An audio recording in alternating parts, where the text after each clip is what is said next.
សួស្តីអ្នកទាំងអស់គ្នានេះគឺជាវីដេអូដែលយើងរៀនអំពី conversation ឬការសន្ទនាដែល topic ឬក៏ប្រធានបទរបស់យើងនៅថ្ងៃនេះគឺនិយាយអំពី embarrassing situation គឺការសន្ទនានៅក្នុងស្ថានភាពអាម៉ាស់ឬក៏ការអៀនខ្មាស់ជាមួយនឹងគ្នា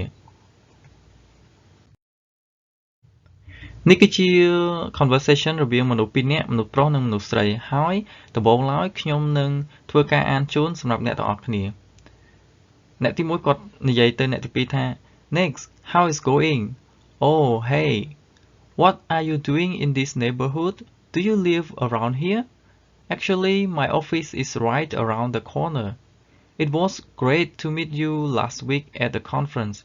I really enjoyed our conversation about foreign investment.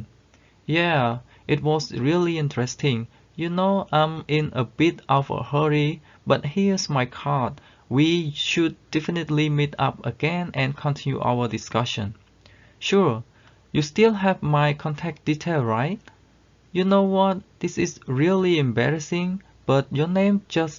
has just slipped my mind. Can you remind me?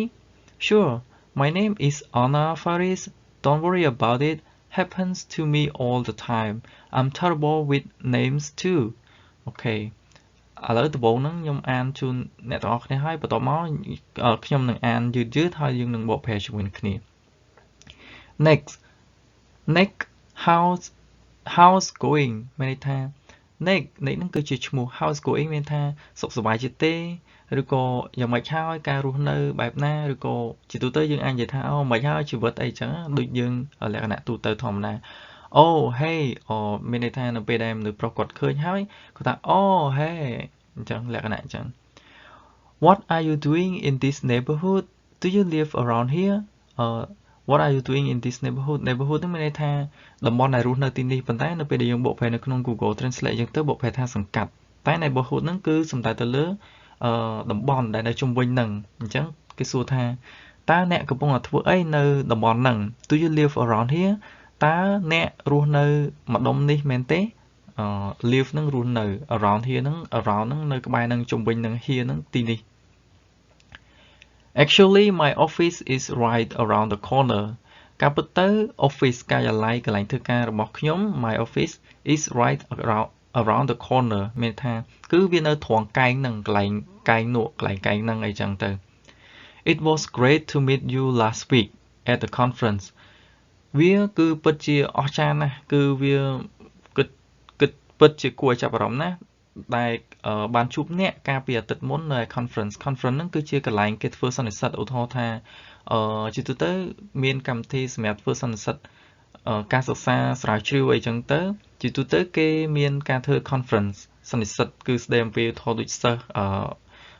អនុបណ្ឌិតអីចឹងទៅឬក៏សិស្សបណ្ឌិតឬក៏សិស្សបញ្ញាបត្រអីគេមាន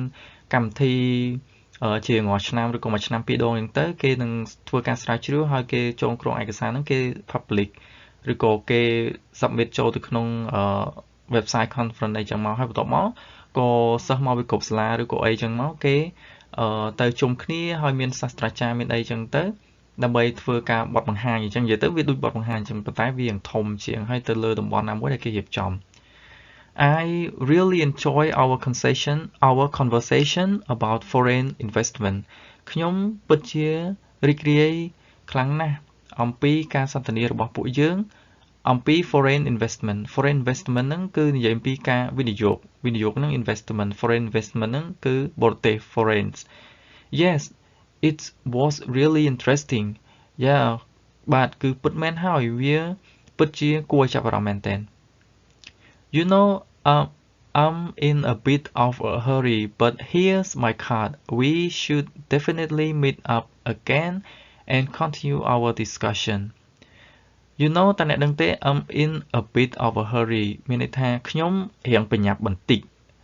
hurry ហ្នឹងប្រញាប់ a bit ហ្នឹងបន្តិច But here's my card ប៉ុន្តែនេះគឺជាកាតរបស់ខ្ញុំ We should definitely meet up again ពួកយើងគួរតែជួបគ្នាម្ដងទៀត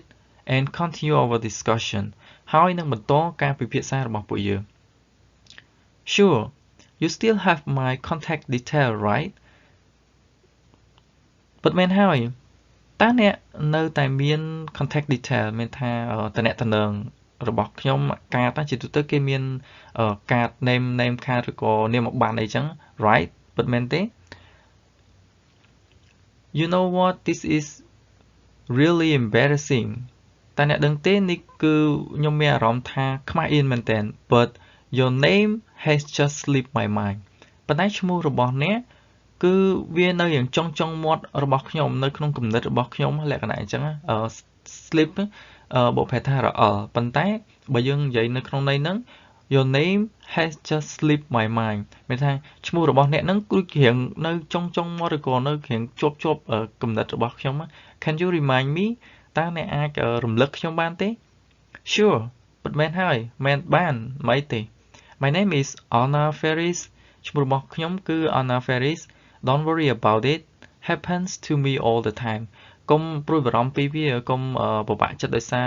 កុំអន់ចិត្តដោយសារវាអីវាតែងតែកើតឡើងទៅលើខ្ញុំជារៀងរាល់ពេលហ្នឹង all the time ហ្នឹងគ្រប់ពេលសឹងគ្រប់ពេល I'm terrible with names too ខ្ញុំមានអារម្មណ៍ថាពិបាកនៅក្នុងការចងចាំឈ្មោះដូចតែគ្នាហ្នឹង terrible ហ្នឹងបកប្រែថាអាក្រក់ឬក៏មិនល្អអីចឹងប៉ុន្តែនៅក្នុងនេះយើងបកឲ្យសមរម្យទៅ I'm terrible with names too មានន័យថាខ្ញុំជាមនុស្សដែលពិបាកចងចាំឈ្មោះ too